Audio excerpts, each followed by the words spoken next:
Meu Deus. Amados, vamos sentar, vamos nos sentar. Chamar aqui o nosso obreiro, Carlos Henrique, nosso irmão. Queria que você tivesse aplaudindo ao Senhor pela vida desse homem de Deus, sabe?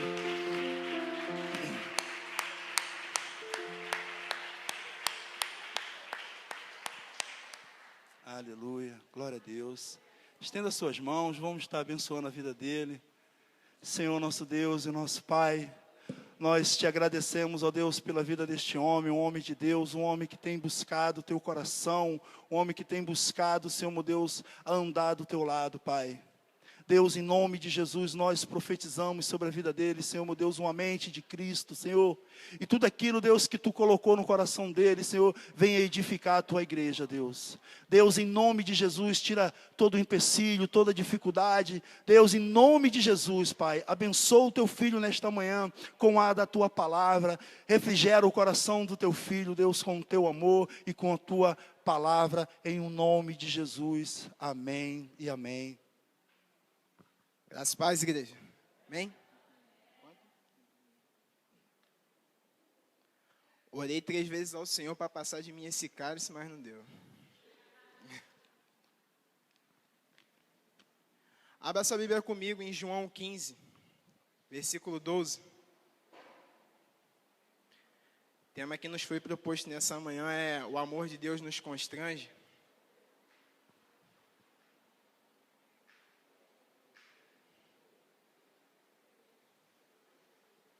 Amém? Todos acharam?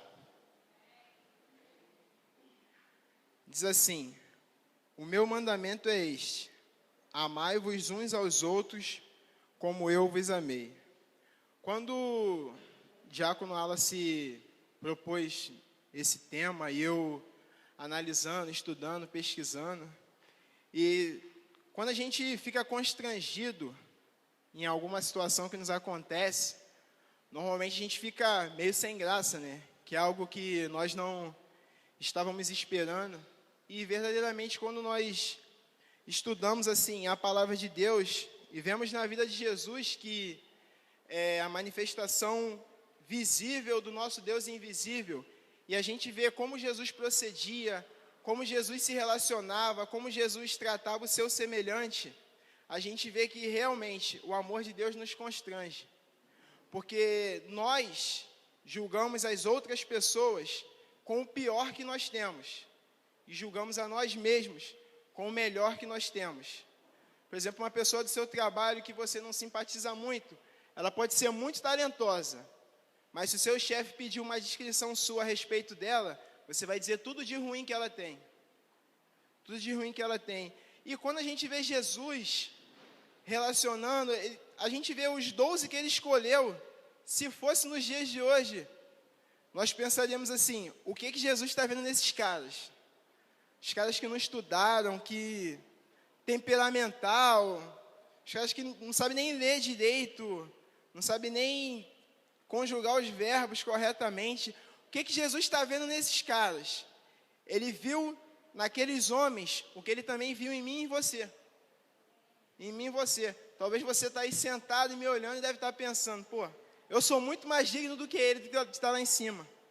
Entendeu? Sou muito mais digno, sou muito mais bem preparado. Nós, depois de um tempo de caminhada, de intimidade com Deus, nós se achamos muito merecedores. Quando uma promessa se cumpre nas nossas vidas, a gente diz: glória a Deus, louvado seja o nome do Senhor. Mas lá no fundinho a gente diz: eu mereço. Eu mereço. Mas de repente chega alguém na igreja, depois de 6 meses, 1 ano, e Deus começa a abençoar, começa a abrir portas, começa a prosperar. E na sua vida as coisas ficam meio travadas um pouquinho. Aí o irmão vem dar um testemunho, aí você: a vitória do meu irmão é a minha vitória. Mas lá no fundo você diz: por que ele, não eu? Eu estou aqui há tanto tempo, sou fiel ao Senhor, sou dizimista, sou ofertante, tenho um ministério, não falta uma reunião, estou no grupo familiar, o diácono chama para o evangelismo, está lá eu, o diácono Joab chama para limpar a igreja, eu estou presente, seja para ajudar num congresso, eu estou presente. e as coisas não acontecem na minha vida. Eu conheço a vida daquele irmão, estava toda errada, fazia um monte de besteira, pô, se converteu agora. Por que Deus está fazendo tanta coisa na vida dele e não na minha? É nós se achando cheios de razões, quando, na verdade, Jesus disse, ame. Não importa o que ele está passando, o que ele está fazendo, o que Deus está fazendo na vida dele, ame. Mas não é amar como ama a ti mesmo, é como ele amou. É como ele amou, porque ele chegou numa cidade e todo mundo estendendo as mãos, Hosana, estendendo ramos, e o mesmo povo que disse Hosana, foi o mesmo povo que disse, crucificam. O povo que caminhou com ele, que ouviu as mensagens dele, que viu os milagres, que provou da multiplicação dos pães, que foram curados, foi o mesmo povo que disse depois, crucifica-o, crucifica-o. Pensa como ele, 3 anos e meio, instruindo ali 12, ensinando como fazer, como curar, como se relacionar, como buscar, como orar. E no momento mais difícil, os 12 o abandonou. Eu ainda não encontrei na Bíblia, se alguém achar algum versículo que diz que o traidor iria se suicidar, depois da EBD me mostre, porque eu ainda não achei. Diz que um iria trair, mas não diz que ele ia se suicidar. E eu tenho certeza que se Judas, depois de traí-lo, procurasse depois arrependido, pedindo perdão, Deus iria perdoá-lo, sem dúvida nenhuma. E ele também seria um grande homem de Deus. Ele tomou aquela escolha. Depois dele ressuscitar, depois de ter sido abandonado, ele procura esses mesmos discípulos, dá novas instruções e diz, ide pregai. Agora eu queria perguntar a você, você imagina, você que se doou, você que investiu numa pessoa, que instruiu, que se gastou ali, esfolou seus joelhos por aquela pessoa, e de repente no momento que você mais precisou, ela te abandona. Tempo depois ela te procura. Qual seria a sua reação? Você iria amar? Você iria investir novamente? Qual a nossa reação? Pezinho atrás. Vamos caminhar mais um pouquinho? Não. Jesus não fez isso. Eu não estou dizendo que você tem que abrir o seu coração para quem te abandona. Não estou dizendo isso. Mas é amar, como ele amou. É perdoar. A gente fala de perdão, um pisão no pé. Entendeu? Uma roupa sua que sem querer a pessoa rasgou. Eu estou falando de coisas sérias. Entendeu? Coisas sérias. De repente, gente que você abençoou no seu trabalho, te passou a perna e tomou o seu lugar. Entendeu? Gente que está falando mal de você, que está criticando, que está falando da sua vida cristã, que está exigindo de você uma santidade que nem mesmo ela tem. Jesus não mandou você amar o seu cônjuge, não mandou você amar o seu filho como ele amou, não amar o seu pastor, o seu apóstolo como ele amou. Jesus disse, ame uns aos outros, como eu vos amei. Foi isso que ele disse. Eu não vim aqui nessa manhã apontar ninguém, porque para mim também tem sido difícil, talvez mais difícil do que vocês. Entendeu? Porque eu não ando de joelho o dia inteiro, não chego do céu toda hora, entendeu? Eu habito num corpo corruptível tanto como você, eu tenho emoções, sentimentos tanto como você, mas Jesus disse para a gente praticar a palavra dele, só que muitas das vezes nós praticamos aquilo que nos convém, não, isso aqui é legal de praticar, não, isso aqui não, isso aqui é da época, é da cultura, não tem nada a ver, principalmente quando a gente lê as epístolas de Paulo, né? A gente olha assim, não, isso aqui é da cultura, não. Como o apóstolo costuma dizer, a Bíblia é mais atual do que o jornal que vai sair daqui a 10 dias. Jesus disse que ia edificar a casa sobre a rocha, aquele que ouve e pratica a palavra dele. E se a palavra dele está dizendo que eu tenho que amar, eu tenho que amar. Pô, mas ele está falando de mal de mim, ele está me criticando, ele está falando mentiras ao meu respeito. O que eu posso fazer? Eu tenho que amar. Então segue outra religião, segue outro Deus, segue qualquer outra coisa, porque a palavra manda isso, não sou eu. Não fiquem chateados comigo, entendeu? Que eu estou tão chateado quanto você, porque eu recebi primeiro, eu fui confrontado primeiro, entendeu? Porque assim como você deve ser perseguido no seu trabalho, eu também. Assim como alguém deve falar de você dentro da igreja, de mim também. Não claramente, mas ninguém aqui é criança, entendeu? Aqui não tem anjos, são pessoas. Entendeu? E assim, a palavra dele diz, ame. Mas pô, ele está falando assim, ame. É ele que está mandando, não sou eu. Entendeu? Ele amou todos que o negaram. Não diz ele falando mal de Judas, não diz ele falando mal dos... Ele criticava os hipócritas, ele confrontava. Ele confrontava, mas em nenhum momento ele disse que eles iam para o inferno. Jesus deixou a palavra para todos eles, deixou o ensinamento para todos.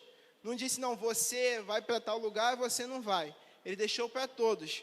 É difícil? É difícil. Ele disse que a porta era estreita, que o caminho era apertado. Mas ele diz, ame. E depois da palavra de domingo, que o pastor Carlos Alberto pregou sobre Sadraque, Mesaque e Abednego, e da declaração de Nabucodonosor, que não deveríamos fazer nenhum pedido, se não fosse o Deus deles, a pergunta que eu andei me fazendo é a seguinte: se eu não estivesse no Evangelho, se eu cruzasse com alguém que tivesse a mesma conduta que eu, se eu seguiria Jesus através da conduta daquela pessoa? É claro que nós vamos dizer assim, é claro que eu seguiria. Afinal, a gente se julga com o nosso melhor. Mas não estou aqui acusando, queria deixar para vocês pensarem. Será que você tem vivido aquilo que Deus mandou? Será que você tem vivido o que a palavra diz? Será que você tem amado como Jesus tem ensinado?